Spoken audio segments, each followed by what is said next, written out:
Jéssica, Oi. voltei. Você Travou tudo perdeu, cara. Eu aqui. passei uma receita de bolo. Ah, não acredito. Desculpa aí. Qualquer coisa você Mentira. volta com o Red, porque eu não sei o que tá acontecendo. Não tem problema. Deve ser a internet, cara. Assim, eu não sei Ah, vocês, mas quando eu abro o Instagram, são muitas lives ao mesmo tempo. Então, olha quanta gente está trocando dados, né? As pessoas estão fazendo vídeos chamadas como nunca fizeram, né?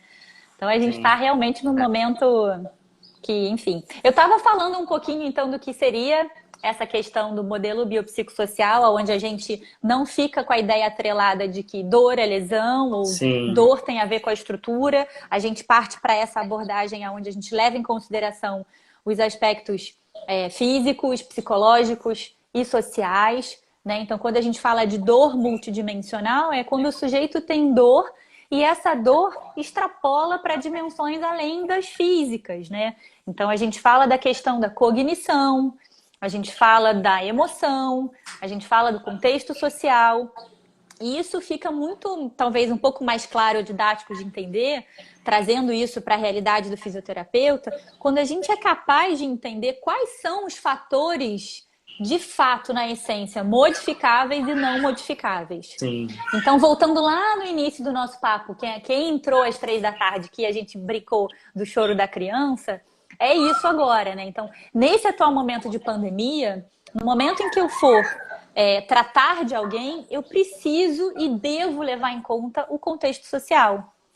O contexto social, ele é um fator passível de modificação minha. Eu, como fisioterapeuta, vou ajudar isso, vou alterar, vou modificar isso para algum paciente? Não, de forma alguma, em nenhum contexto, ainda mais nesse. Então, eu estou atendendo pessoas através da telereabilitação e a gente vê que tem uma dificuldade em achar um horário de conveniência para a pessoa, fazer com que a pessoa de fato use uma roupa confortável, saiba posicionar a câmera de maneira que a gente possa interagir com ela. Então, existe essa dificuldade. Né? Tem pessoas que são muito mais comunicativas, outras mais introspectivas. Então, eu estava brincando, né? Eu falei para meu marido, falei, gente, eu tratei uma dor lombar onde a imagem que eu só assistia era um cotovelo. Né? E aí eu tentei falar de tantas maneiras que eu não estava conseguindo enxergar a coluna do paciente, que eu falei, vamos fazer o seguinte, faz uma pausa e se enxerga na tela. Dá uma olhada para a sua imagem e veja se você consegue se ver fazendo o que eu estou te pedindo. E aí a paciente falou, não, eu só estou vendo o cotovelo. Yes, vamos lá, tenta mudar. Então, tem uns desafios, né, em relação ao choro da criança. Às vezes as pessoas têm idosos que estão acamados, né? Existe essa questão de eu, pelo menos, dispensei as pessoas que trabalhavam na minha casa. Então, existe uma sobrecarga de tarefa, né? O meu marido está em home office. Eu também não posso fazer muito barulho. Ele tem as reuniões de trabalho e aí ele tá em videochamada e eu tô batendo roupa na máquina. Aí a gente tem que casar a hora do almoço. Então, assim, é uma loucura. Então, assim, eu acho que o contexto social tá difícil para todo mundo, né? Mas a gente precisa entender que isso está impactando diretamente na saúde das pessoas. Sim. Né? Então, quem tem filho pequeno está sobrecarregado porque tem o filho pequeno, o trabalho e a casa. Quem tem filho pequeno que está na escola está sobrecarregado porque está tendo que sentar com o filho no computador para ter as aulas, e eu já tenho relatos de pessoas que não está dando tão certo assim, né? E quem tem criança um pouco maior que está entediada, que não aguenta mais ficar em casa, né? Então, assim, a gente está vivendo momentos, né? Por exemplo, 10 da noite tem criança no meu prédio aqui tocando o Huawei. Então, eu acho que depois disso, para voltar à rotina, vai ser muito difícil, porque tá todo mundo com o horário totalmente trocado. Tempo de tela, né, de celular, aumentou para todo mundo.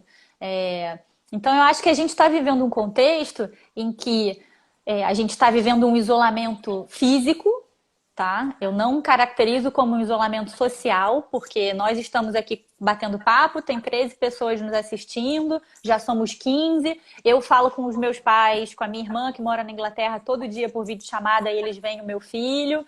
Eu acho que eu nunca falei tanto com os meus amigos e com a minha família como eu tô falando agora. Então, eu acho que do ponto de vista social a gente não está isolado, mas a gente está isolado fisicamente. E aí isso impacta também no fisioterapeuta que é dependente de mão para Manual. trabalhar. Sim. Né? Então, imagina se a gente que trabalha com hands-on, terapia manual, ou faz quiropraxia, ou é osteopata, ou trabalha com pós-operatório, não importa, ou acupunturista, a gente trabalha com contato físico, e a gente está num momento onde não está dando para fazer isso. Então, isso impactou aonde a gente está tendo que ressignificar um pouco a nossa atuação, tá? Então, eu acho que a gente ainda está transitando ali no que seria passar orientação, fazer um protocolo de exercícios.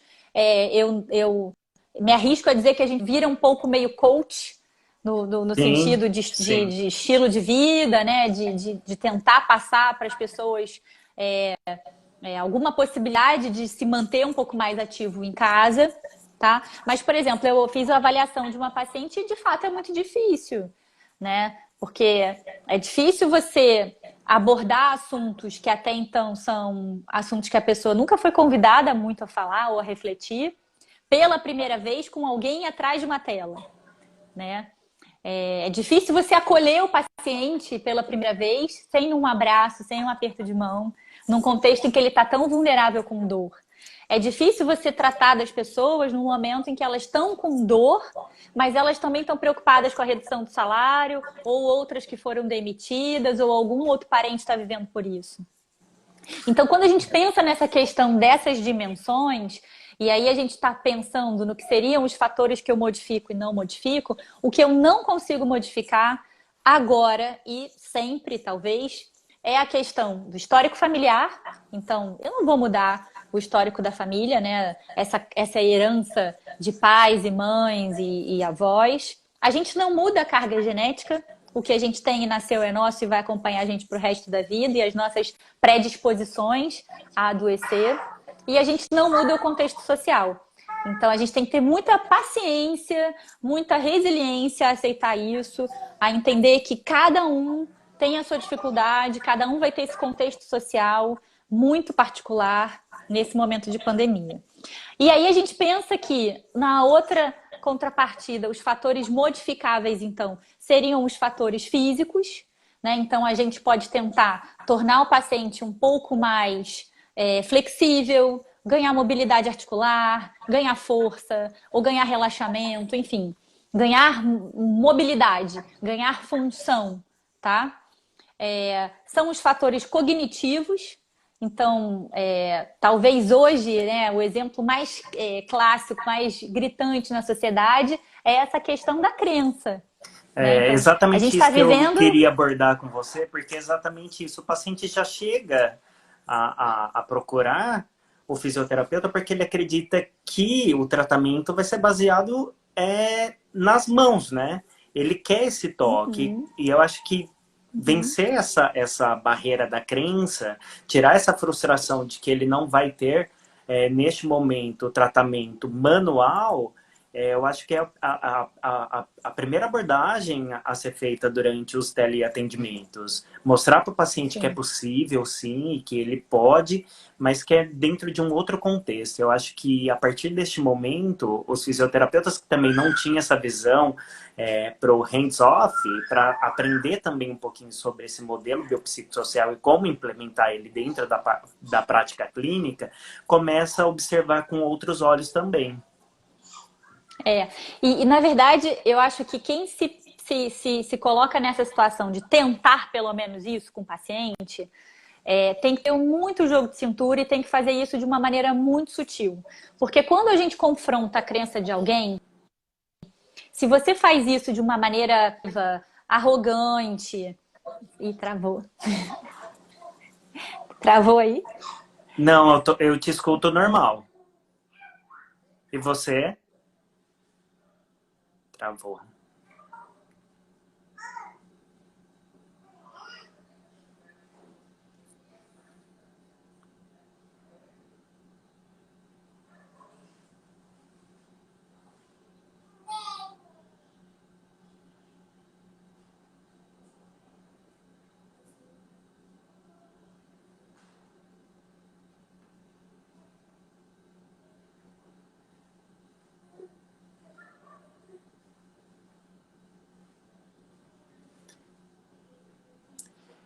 Pessoal, vocês estão me escutando?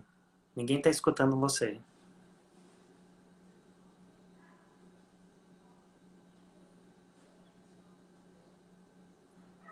Ô, Jô, vocês me escutam?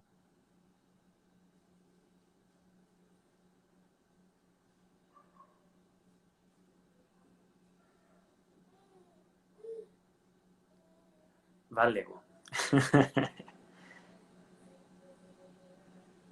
Volta, Jéssica.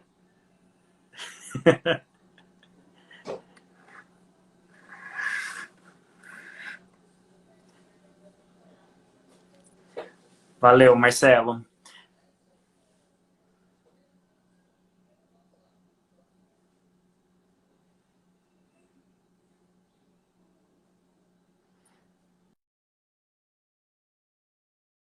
Pessoal, enquanto isso, enquanto ela volta, uma enquete rápida aí para a gente saber quem está atendendo, quem está fazendo esses teleatendimentos.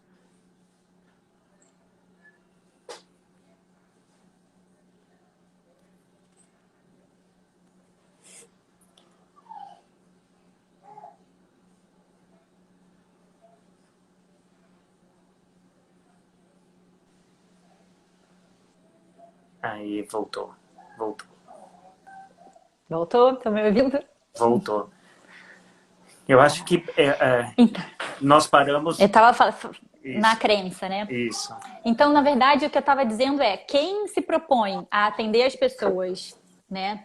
E de uma certa maneira a tentar desconstruir certas crenças, se a gente não fizer isso com muito jeitinho, fizer isso botando o pé na porta, ou querendo ser incisivo demais, ou arrogante, ou o senhor da verdade, vai acabar só aumentando, reforçando aquela crença do paciente, né? Então, se a gente não convida a reflexão, se a gente não convida o paciente a repensar um pouco o comportamento dele de uma maneira suave, onde ele compreenda que ele, de fato, é o protagonista da história da dor dele, ele acaba reforçando aquela crença e que muitas das vezes são crenças negativas, né, que ajudam nessa persistência, na perpetuação da dor dele. Então, eu acho que a primeira questão, né, é delimitar um objetivo. Então, quando a gente fala dos fatores cognitivos, então, que são passíveis de mudança, a gente está falando dessa perspectiva individual do paciente, a gente está falando das crenças que ele traz, de todo o conhecimento da dor que ele traz, né, de toda a bagagem que ele traz, das experiências prévias que ele teve com outros profissionais, e também em relação ao enfrentamento dele, né? Se o paciente tem uma autoeficácia, se o paciente tem uma baixa autoeficácia, se o paciente está pronto para a mudança, tem muitas pessoas que não estão dispostas a mudar o seu estilo de vida, porque simplesmente ou não querem. Não querem gerar toda essa transformação na vida delas se a gente está pensando em uma mudança de comportamento. Tem pessoas que têm uma tendência a serem mais catastróficas que outras, né? E aí também tem esse misto em relação ao que seria o fator emocional, que a gente Sim. também chama de fator modificável. Então, levanta a mão aí quem não está ansioso, quem às vezes não chora, né? Então, assim, para mim não é vergonha nenhuma dizer que eu choro dia sim, dia não, né? Então, assim, tem uma vizinha aqui do lado que é cantora lírica. Todo domingo ela vai para a varanda da casa dela cantar. Eu choro pra caramba. Eu fico super sentida, né? Então, assim, foi dia de Páscoa. A gente fez um almoço ali virtual com a minha família. Eu chorei pra caramba. Minha mãe mandou um vídeo no grupo lá da família dançando e escutando o Together lá at home. Pô, chorei pra caramba. Então, assim, a gente tá vivendo um período onde a Estamos gente mais oscila vulneráveis muito. também, né? Muito, eu acho que existe uma labilidade emocional muito Sim. importante agora e a gente tem que respeitar ela, tá? Eu acho que a gente vai transitar entre ansiedade, depressão, preocupação, muitas das vezes histeria, a gente cria fica confuso, né? A gente não sabe o que vai acontecer com o futuro. Então, Fobias, no assim, eu geral. acho que Exatamente. Então, eu acho que existe essa questão entre a gente poder abordar a questão da cognição, né? O que que o paciente entende em relação à dor dele, como que ele enfrenta a dor dele, tá? Qual é o papel dele nessa batalha. Existe a questão emocional também, existe, obviamente, a questão física, e existe a questão do estilo de vida. Então, a gente estava falando sobre isso. Isso também é modificável. Então, eu posso convidar o paciente a adotar estratégias para se tornar mais ativo, ficar menos tempo na cama, fazer um exercício físico, fazer a minha proposta terapêutica para ele, né? Eu acho Criar legal. alguma estratégia, como, por exemplo, assistir a Michelle lá nas lives de mindfulness, né? Convidar ele a fazer meditação, ou yoga, ou qualquer outra coisa para controlar a ansiedade. Ter muita atenção em relação ao sono, né? Eu acho que as pessoas estão ficando cada vez mais dependentes de remédio. Eu acho que o sono das pessoas está sofrendo um distúrbio importante na pandemia, tá? Eu acho que ou tem gente com tempo de cama muito grande ou muito pouco. Eu acho que essas questões emocionais acabam que interferem e muito, né? Eu, a- Nesse eu acho que contexto. tem toda a razão e eu acredito para o momento agora, existe também dentro do espectro biopsicossocial uma questão que é pouca abordada dentro da prática clínica, que é a questão da adesão aos exercícios. Agora, sobretudo, a gente tem percebido qual que é a relação, você falou muito bem sobre a autoeficácia e qual que é a relação dela com os outros os aspectos emocionais. E eu acredito que, neste momento, controlar a adesão e a aderência aos exercícios também é a parte fundamental para a gente conseguir lidar, de certa forma, com estes Uhum. pacientes. Eu acredito que... Não é fácil, não é nada fácil, é bastante desafiador. Eu acho que para nós é ainda mais desafiador por estarmos distantes e não termos a possibilidade do toque, já que a gente vem dessa escola de terapia manual e a gente é muito dependente do contato físico, tá? Mas eu acho que a saída para isso é: a gente só faz alguma coisa para nós mesmos se a gente ver algum benefício. Sim, Então, quando a gente pensa em criar uma estratégia que é centrada no paciente e que tenha um objetivo específico e escolhido por ele e que tenha valor, significado para a vida dele, a chance da gente ser melhor sucedido é maior. Ou seja, se eu tenho um paciente que está com dor ou está com limitação, se eu convido ele, primeiro, a desconstruir essa ideia de que ele depende de mim no consultório para tratar da dor dele, que ele pode fazer em casa alguma coisa por ele, meio caminho andado. Então, se a gente chega nesse lugar e a gente consegue fazer o que a gente chama de escala específica funcional do paciente, então a gente vai eleger juntos, vamos chegar num acordo, tá? Você pode fazer de 3, de 10, não importa. Elege o que o paciente, do ponto de vista físico, não está conseguindo fazer e é importante para ele fazer, ou que ele ainda esteja com dificuldade, e trabalha nessa direção. E começa por uma coisa chamada exposição gradual. Então, eu não posso querer que o meu paciente tenha uma amplitude vertical lá de boca de 40 milímetros na primeira sim, sessão. sim. Não vai ter, né? Então, que ele coma um sanduíche com uma casca de pão grossa, ou que ele vá lá comer a noz ou a maçã. Calma, a gente não faz uma exposição gradual, a gente não sai do alimento pastoso para o alimento mais sólido, para o alimento mais duro. Então, assim, a gente tem que trazer isso para esse momento. Então, a gente tem que primeiro ter um objetivo com foco na função. Eu acho que não é porque a gente está conversando sobre dor multidimensional que eu vou adotar, né, vestir o jaleco de psicólogo, não é isso. Eu só levo em consideração esses outros fatores, eu continuo sendo uma profissional do movimento. Então, eu estou preocupada com a dor do paciente, mas eu estou mais preocupada com a função. Eu quero que o paciente realize as coisas, né? Eu sempre brinco. Existe uma escala numérica de dor, de 0 a 10. Essa escala numérica de dor de 0 a 10, eu tenho a minha, você tem a tua. É O bem meu 10 é subjetivo, diferente do seu sim, 10. O meu 5 é diferente do seu 5. Então, primeiro, vamos contextualizar o que é o 0 e o que é o 10, sim, tá? Então, isso é muito importante.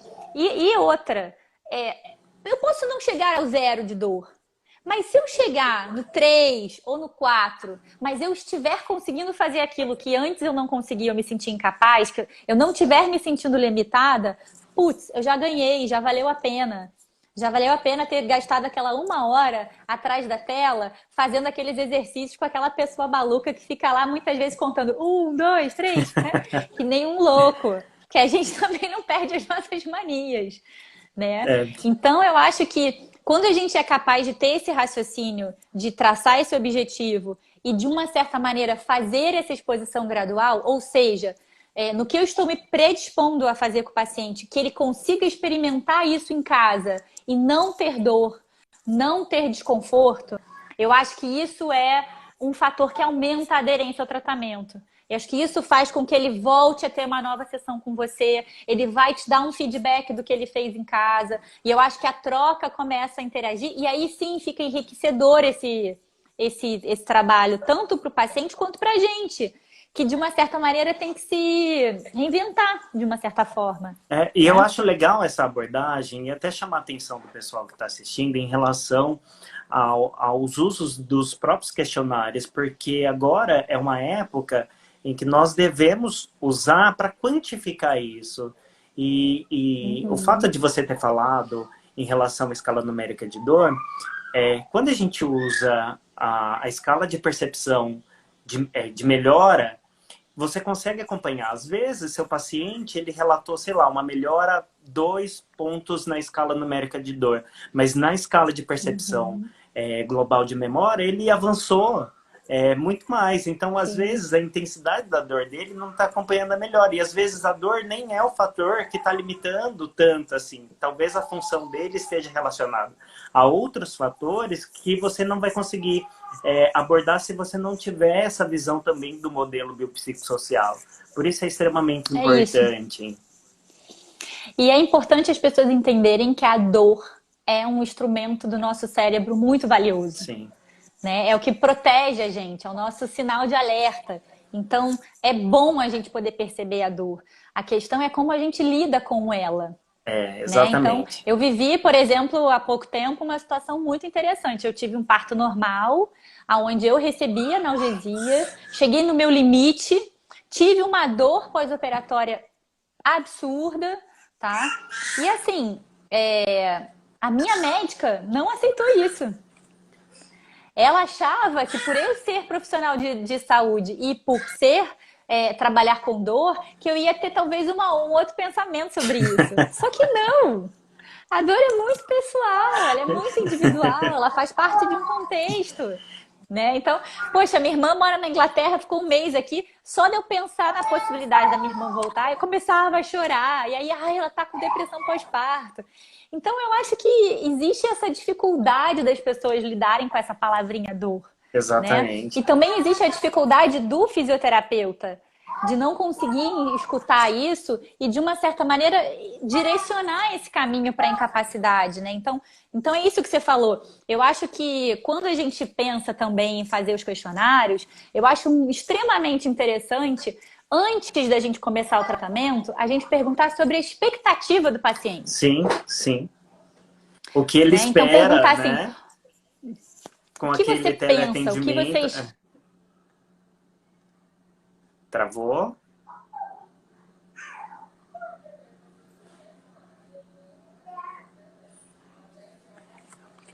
Jéssica?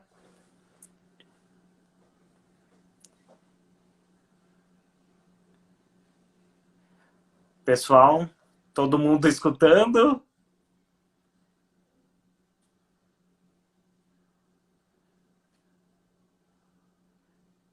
Travou.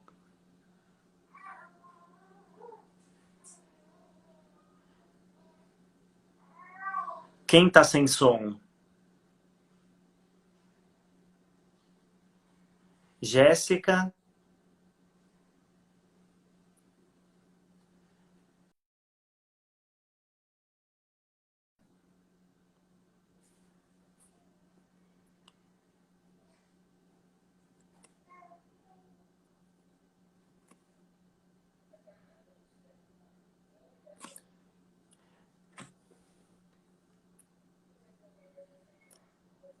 Pessoal, enquanto isso, convidar vocês também a curtirem o nosso canal no YouTube. Essas lives, elas estão ficando salvas lá. Pode deixar as perguntas que vocês tiverem lá, que assim que possível a gente vai respondendo todo mundo, tá? Seja bem-vindo, o pessoal que tá chegando agora. É um prazer escutar a Jéssica falar, né? Sempre muito bom. E ela está entrando, calma aí, estamos aguardando.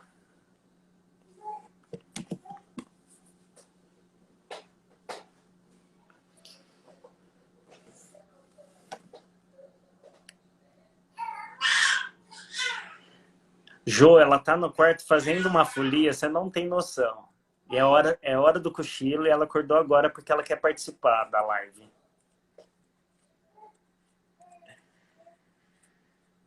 Ela saiu, ela vai entrar de novo, que eu acho que ela não conseguiu.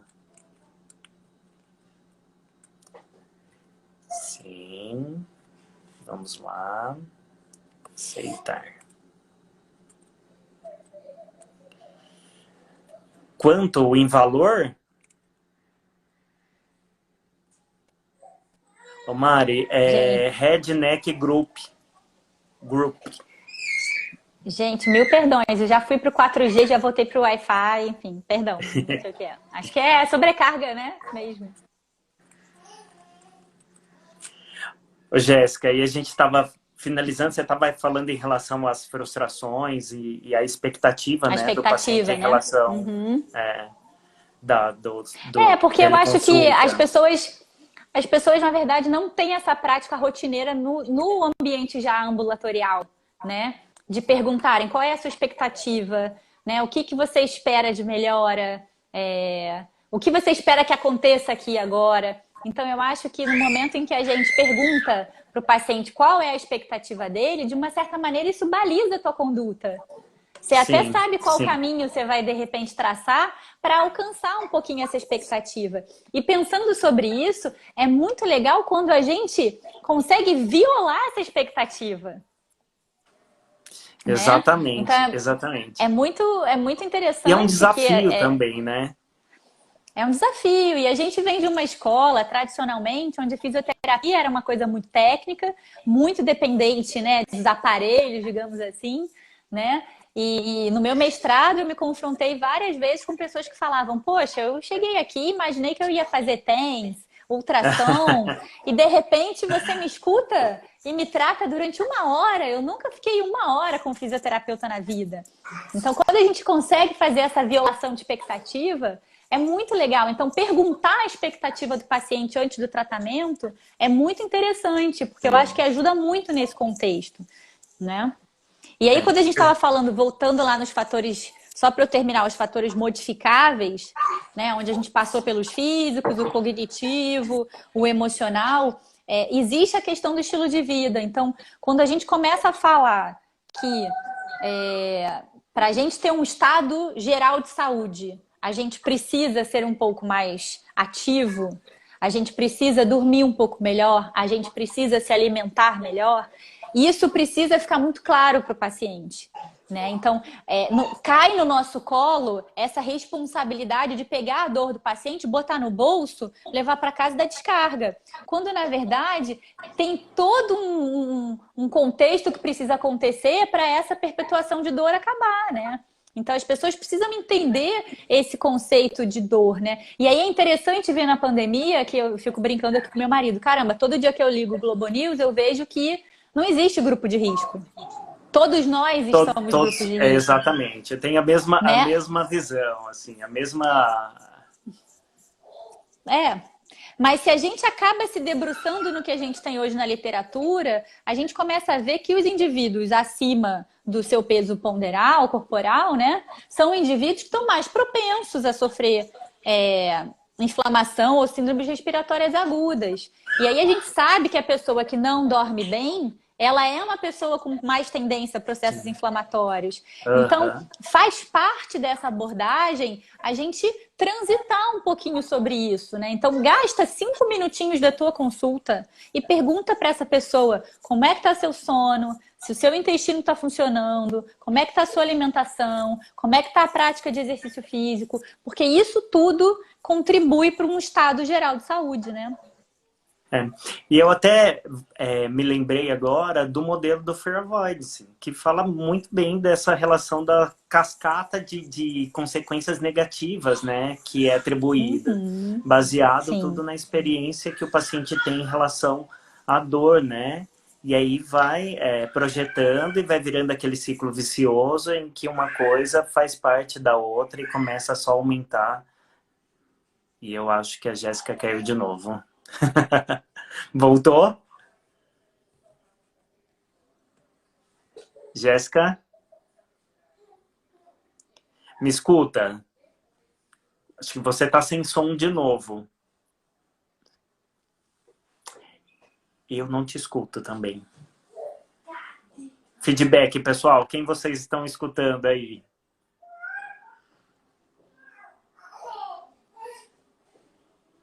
Voltou? Bina Mates. Quem voltou? A Jéssica voltou, eu voltei. Quem voltou?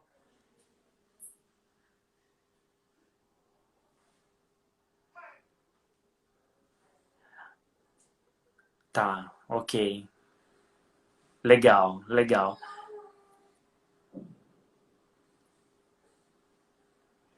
Jéssica, volta, minha amiga.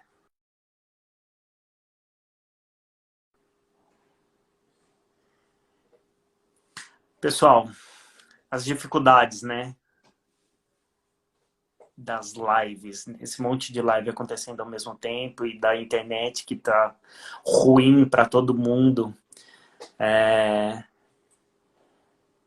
Paciência, porque uma aula dessa com a Jéssica não é para qualquer um, né? Não é todo dia, não é todo feriado que a gente tem uma aula com a profissional como a Jéssica, né?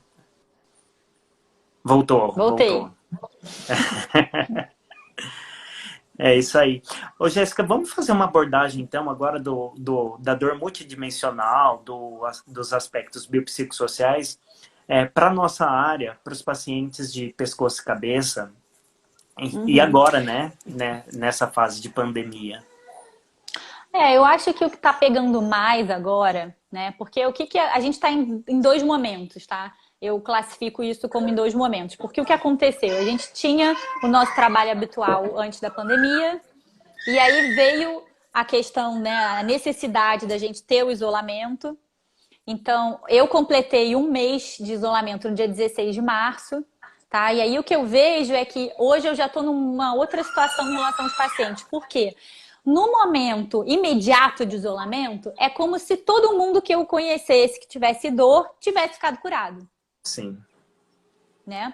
E tive E aí eu a tô em mesma quase. experiência. Então eu acho que a maioria das pessoas deve ter vivido um pouco isso, né? Então, de repente, todo mundo passou a ter medo do vírus, passou a ter medo de morrer, passou a ter medo de estar no grupo de risco, passou a ter medo de sair na rua, passou a ter medo de qualquer outra coisa, porque tinha algo muito pior acontecendo e que o foco das pessoas voltou para aquilo. Então, meus pacientes que tinham dores na escala numérica de dor ali de 7, 8, 9, de repente ficaram ótimos, né? Porque tinha uma ameaça muito maior Sim, acontecendo. sim. E isso durou durante esse primeiro mês. Então, agora que as pessoas já estão há um mês em casa, há um mês sem ter contato físico, há um mês sem, de repente, fazer o seu esporte, a sua atividade física, há um mês sem ter tratamento, as dores voltaram e eu acho que elas voltaram com uma outra característica, né? Elas vieram dores agora carregadas, né, de pior sono, pior alimentação, pessoas ganharam peso, outras pessoas perderam peso, né? Então, quando a gente fala dessa questão da autoeficácia, a gente vê que tem pessoas que estão fazendo exercício como nunca fizeram e tem gente que está sedentário como nunca foi, Sim, sim. né? Então, eu acho que nesse momento, o que a gente acaba pegando aí de cabeça e pescoço? Muita cefaleia do tipo tensional, Cefaleia cervicogênica, tá? Não entrando aqui na polêmica do text neck, mas eu acho que sim, a gente aumentou muito o tempo de tela, Sim. né? Então, a gente está mais tempo atrás do celular, a gente está mais tempo atrás do computador.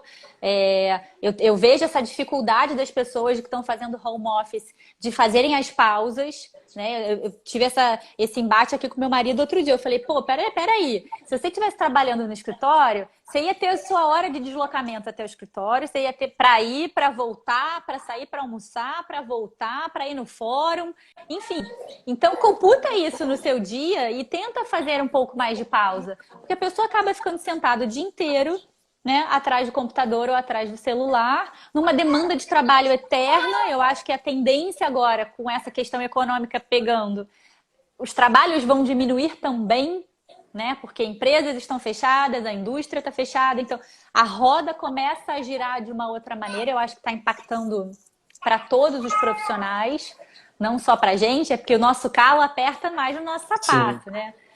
Mas eu acho que tem muito bruxismo aparecendo, né? Então apareceu semana passada para mim uma paciente que tinha certeza que estava com neuralgia do trigêmeo e a verdade ela precisava fazer um canal. Então, É normal. então Mas sim, a é gente para ver precisa o entender quanto, isso, o né? quão catastrófico, né, fica, o quanto você está vulnerável, o quanto seu pensamento ele também sofre essa alteração, né? Os seus pensamentos E, começam a ficar mais disfuncionais. e hoje mais do que nunca, né, Haroldo? Você sente alguma coisa, você tá com o celular na palma da mão, você vai buscar o Dr. Google, né? É isso, basicamente. Então, e também tem essa dificuldade, né? Eu acho que tem a dificuldade dessa disponibilidade do profissional. Então, teve gente aí que perguntou em relação à teleconsulta. Eu não estou cobrando o mesmo valor que eu cobrava no consultório, porque eu não acho, Jéssica, correto, porque no momento em que eu iria, né, oferecer um serviço. Eu hoje não estou oferecendo meu serviço 100%, então eu acho que eu não posso cobrar a minha hora igual, tá? É como se eu não tivesse ofertando aquilo que eu poderia na totalidade, tá? Eu continuo passando nota carioca, nota fiscal igual. Eu faço 1 hora de sessão, tá? Eu acho que menos do que isso, para mim, pelo menos, é muito difícil, né? Mas eu vejo que nem todo mundo tá com essa disponibilidade de responder o WhatsApp, de fazer a videochamada, né? Então também tem isso. Eu, antes da pandemia, já tinha um certo cuidado, zelo em falar, por exemplo, com o pediatra do meu filho, né? De não ligar toda hora, de não mandar o WhatsApp toda hora. Mas ele mesmo mandou uma mensagem e falou: olha, a gente está suspendendo as consultas até então. E aí, se você precisar de alguma coisa, você me liga, você me manda um e-mail, você me manda um WhatsApp, fica à vontade, eu estou aqui disponível.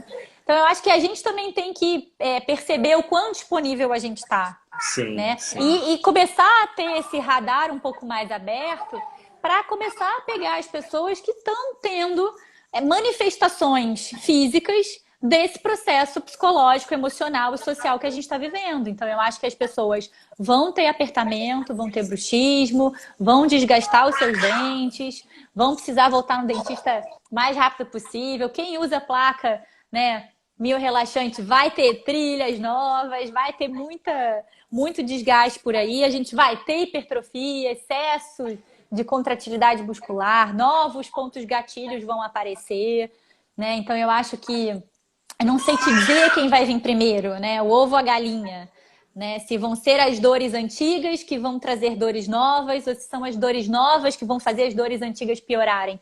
Eu Sim. acho que a gente vai ficar meio que cozinhando um pouco essa questão desse entendimento do que abordar. Eu acho que cada sessão, cada semana é diferente, porque as pessoas vão se comportar de maneiras diferentes, né? Então, não sei se todo mundo assistiu, mas eu assisti um vídeo de uma italiana que já está aí em isolamento há muito tempo, e é onde ela vai falando, né? Semana 1, semana 2, semana 3, semana 4, semana, sei lá que número, e aí ela vai falando que existe toda uma mudança de comportamento que se manifesta na alma até, né? No espírito, na maneira como a gente vai encarar o dia a dia. E o corpo também, né? Então, assim, eu tenho usado dicas como, por exemplo, por mais cafona que seja, Se você não puder segurar o seu celular com você quando você estiver caminhando em casa, bote lá numa pochete. Tenta arrumar uma maneira de botar no cós. Marca o número de passos que você dá. Parece que não, mas isso aumenta o teu parâmetro do quanto ativo você tá ou não. Porque Sim. senão a gente não tem a menor ideia. E às vezes é isso, né? Você tenta falar para a pessoa, mas você está se movimentando? Tô. E a pessoa não faz a menor noção do que ela se movimentava antes e o quanto ela está se movimentando agora. Estratégias, né? Exatamente. Então, quando a gente fala de cabeça e pescoço, a alimentação das pessoas mudou. Porque se a pessoa não cozinha, né? Ou não tá com dinheiro para ficar pedindo comida, ela muda muito a alimentação dela. Ela deixa de comer o bife, arroz, batata frita, feijão e passa a comer sanduíche todo dia, né? E aí ela tá ansiosa e não quer comer, ela vai mascar o chiclete. Ela Sim. vai começar a roer unha, a pegar a tampa da caneta. Então, começa de novo a aparecer os hábitos parafuncionais, né? Então, eu acho que a gente vai começar a identificar mais esse tipo de prevalência nesses pacientes de cabeça e pescoço, né?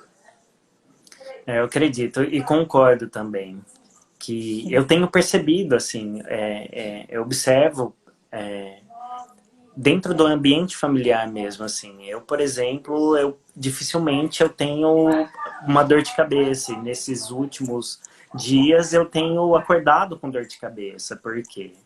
Né? É a fase, é o que nós estamos vivenciando. Então é impossível. E quando você fala que nós estamos experimentando todas essas emoções, eu me incluo também. Eu Uhum. modifiquei a minha rotina por conta da minha filha pequena também, e toda a rotina dela também foi modificada. A Paula Uhum. também está fazendo os teleatendimentos. Para ela, acredito que é até um pouco mais fácil fazer, porque ela não tem esse contato manual, mas ela tem Uhum. essa rotina, as consultas dela. Então, enquanto um está atendendo, o outro tem que ficar com a bebê. Então, isso gera também todo um desgaste. E eu acredito Uhum. que realmente, assim, quando a gente for falar em relação a esses pacientes, a gente vai ver, sim, uma nova frequência, de hábitos parafuncionais que a gente já não estava observando dentro da prática clínica, né?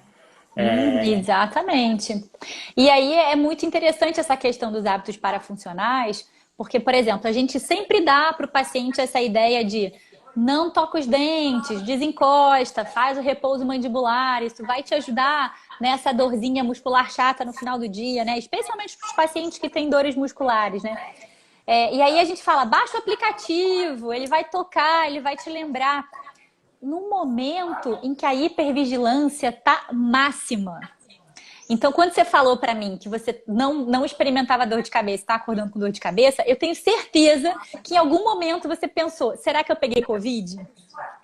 O Porque tempo a dor de todo. cabeça O tempo porque a dor de todo. cabeça é um dos sintomas. Então, eu acho que a gente está num momento de hipervigilância máxima. Sim. Então, eu, por exemplo, nesse atual momento, os pacientes novos que me procuram, eu não tenho falado para baixar o aplicativo, porque isso vai aumentar ainda mais a hipervigilância. Né? Então, é como se a gente tivesse um Big Brother da dor o tempo inteiro.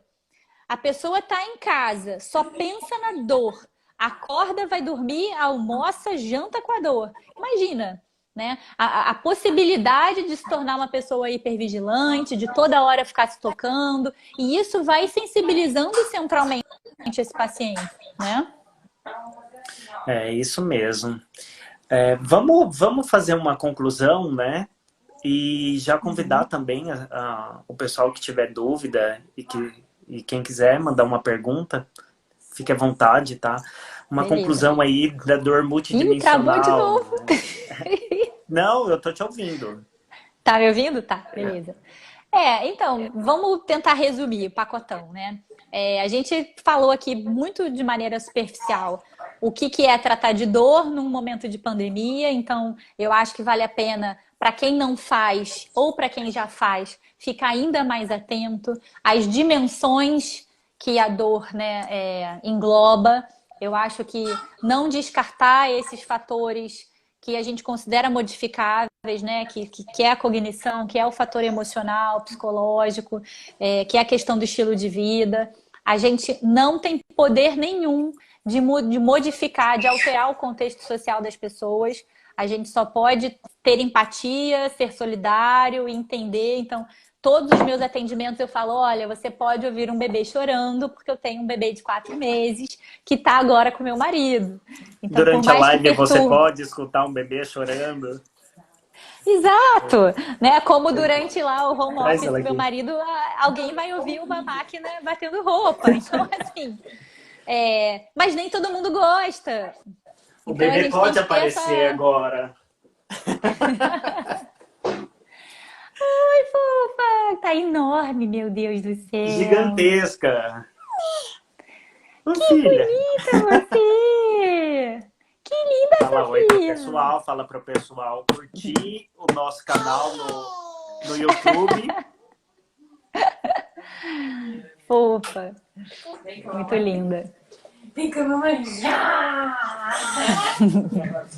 Você sabe muito que nesses últimos dias ela é fase, né? E ela tá ficando muito apegada, mas muito. E eu também. Pois é. E vamos ficar, né? Eu já falei pra moça que fica aqui em casa, que toma conta do Miguel, eu falei, ó, você vai cortar um dobrado.